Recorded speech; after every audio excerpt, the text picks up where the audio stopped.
Seja muito bem-vindo à 23ª aula do curso Missão Liberdade Financeira. Eu sou o professor Thiago Campos e hoje você verá como juros, quando atuando em seu desfavor, afasta você dia após dia da sua liberdade financeira. Vamos à aula! O que temos para hoje, então? Vamos entender, de fato, os juros. Vamos entender o conceito de valor do dinheiro no tempo.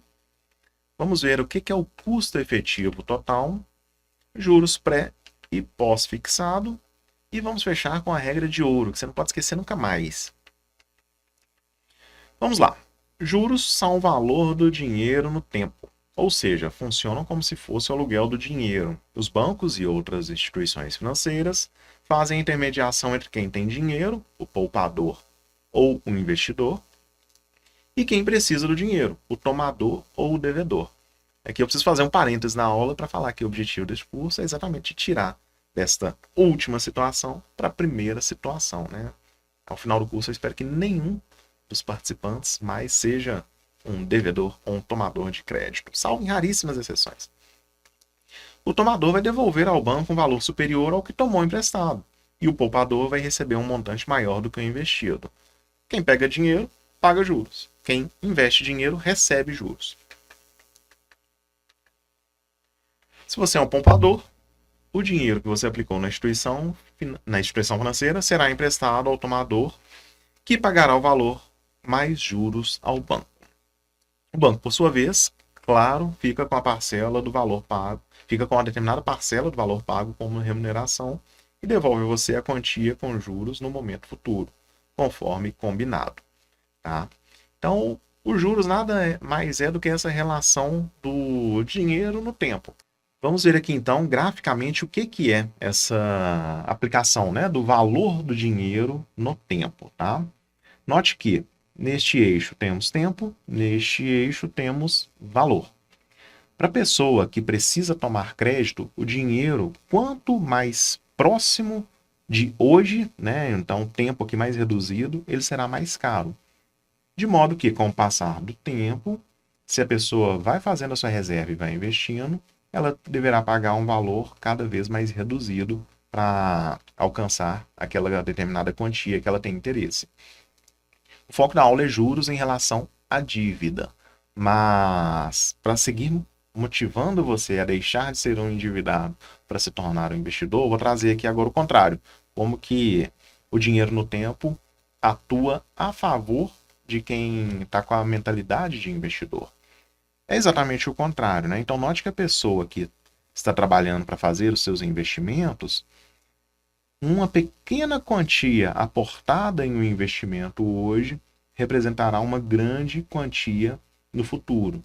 Tá? Então, se a pessoa consegue aguardar para realizar aquele sonho, ela tira pouco dinheiro do bolso. Porque hoje, né, no gráfico aqui, é claro que é apenas didático, mas se a gente pegar aqui aproximadamente 150 mil reais hoje, em 5 anos vai estar alguma coisa ali em torno de 550.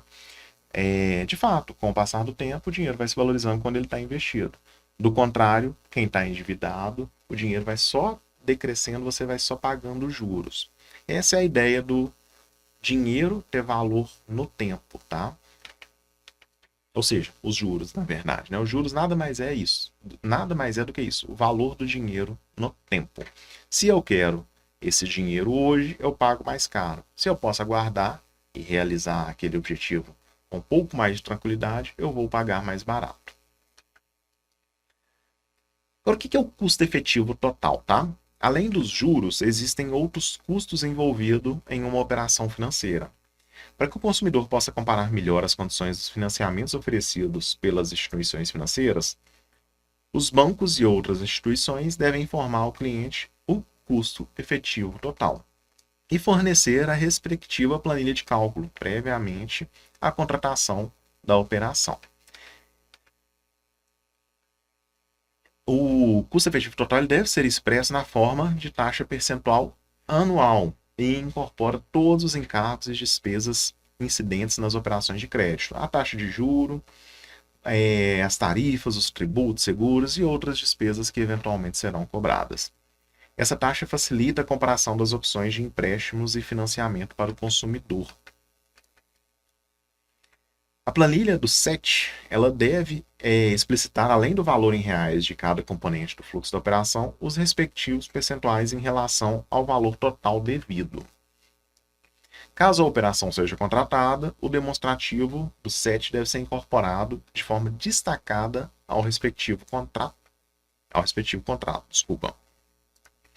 Comparar o SET é muito mais importante do que simplesmente comparar a taxa de juros oferecida por diferentes instituições. O que é o SET, então, depois de repassar essa quantidade de informação para vocês?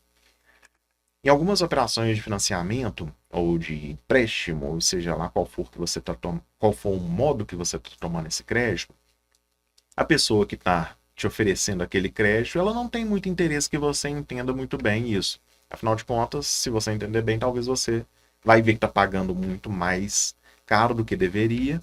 Então, algumas informações, mesmo sendo obrigatórias, ficam ali na letrinha miúda no rodapé, eventualmente são suprimidas, e uma delas é o SET. Tá? Então, muito mais importante do que qual é o juro que você está pagando sobre um determinado financiamento, enfim, é você saber qual é o SET. E é uma informação que não raramente ela é disfarçada, ela é suprimida, o consumidor às vezes nem sabe que ela existe, né? Por isso que eu fiz questão de colocar isso aqui na aula, mas fato é, o SET ele é bem mais importante do que a taxa de juros em si. Vai facilitar um pouco mais essa compreensão no próximo slide. Aqui vem falando, né, da obrigação de estar nos informes publicitários de operações destinadas à aquisição de bem e serviço. Até cumpre. Muitas empresas não gostam de comprar a briga jurídica, mas cumpre na sacanagem da letrinha miúda que as pessoas, até quem tem uma visão 20/20, tem dificuldade para ler. É obrigatório que o informe publicitário explicite o valor a ser financiado, a taxa de juros cobrada, o valor das prestações e as demais condições, além, claro, do próprio SET. O que é o SET, na verdade, então? Nada mais é do que isso. Geralmente, e aí que a coisa enrola a pessoa, ela é explicitado, é muito explicitado, taxa de juros. E aí agora você deve estar puxando na sua cabeça quando você vê aquela propaganda de financiamento a taxa zero. Beleza, a taxa pode até estar zero. Só que você vem com uma série de outras coisas embutidas que faz com que o custo efetivo total seja elevado.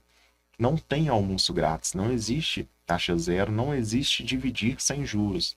Vocês já entenderam que o dinheiro tem valor no tempo. Qual a vantagem tem um empreendedor de vender alguma coisa sem juros para você? Ele só fala que é sem juros, mas o juros está embutido. Infelizmente é assim que funciona, tá? Então, sabendo, né, essa questão do valor do dinheiro no tempo, você já entende que não há razão nenhuma para o comerciante fazer isso, e sempre que está dividido tem um juros ali, por mais que seja sem juros a afirmação. E saber do SET, em especial aí para dívidas mais voltuosas, um financiamento, um consórcio, é absolutamente importante. É essa informação que você deve buscar ao tomar um crédito, ao fazer uma dívida, tá? Para refrescar a memória de vocês aqui, e eu imagino que muitos de vocês estão assistindo isso agora e pensando, caramba, SET, eu nem sabia que isso existia, o que é isso? Eu não sabia essa questão. Sabia que era juros, mas nem sabia como que isso navega na linha do tempo. Vamos lá. Trouxe mais esse trecho da pesquisa do Serasa que vem dizendo que 59% dos endividados 59% dos endividados desconhecem os valores das tarifas e juros que são cobrados nos casos de atraso de pagamento. A pessoa contrata o serviço sem sequer saber que existe custos além da taxa de juros quando sequer sabe da taxa de juros, né? Então trouxe isso aqui só para dar esse quentinho no coração aí, que você não está sozinho não, né? Infelizmente a maioria da população, né, quase 60%, de fato desconhecem esses valores. Mas agora que você está se educando financeiramente, isso não vai acontecer daqui em diante, né?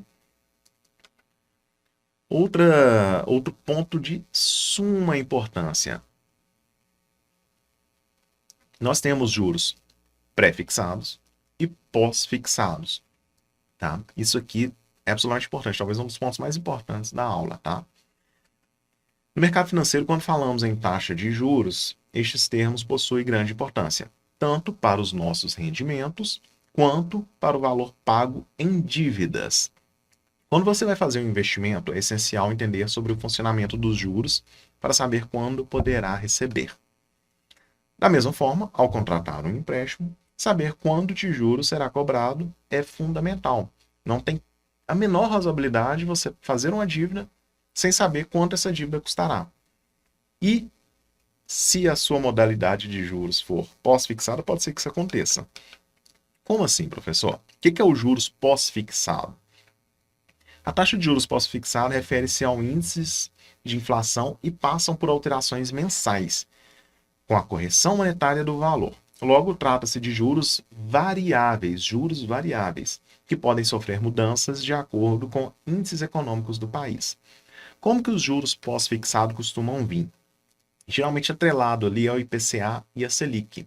Aqueles juros que vem no contrato falando taxa de juros IPCA mais 3%.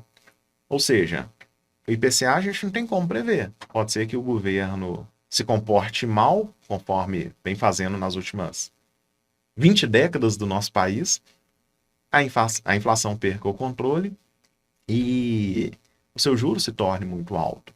A mesma coisa com a Selic, né? Você se lembra que a Selic ela é um mecanismo, um dos principais mecanismos para controle da inflação. Então, se a inflação descamba, vai subir a Selic para tentar controlar isso, os seus juros vão aumentar também, se ele tiver pós-fixado, atrelado, seja a Selic ou seja ao IPCA, que são os dois índices mais comuns, tá? Qual que é o problema disso? Os juros da operação se tornam imprevisíveis.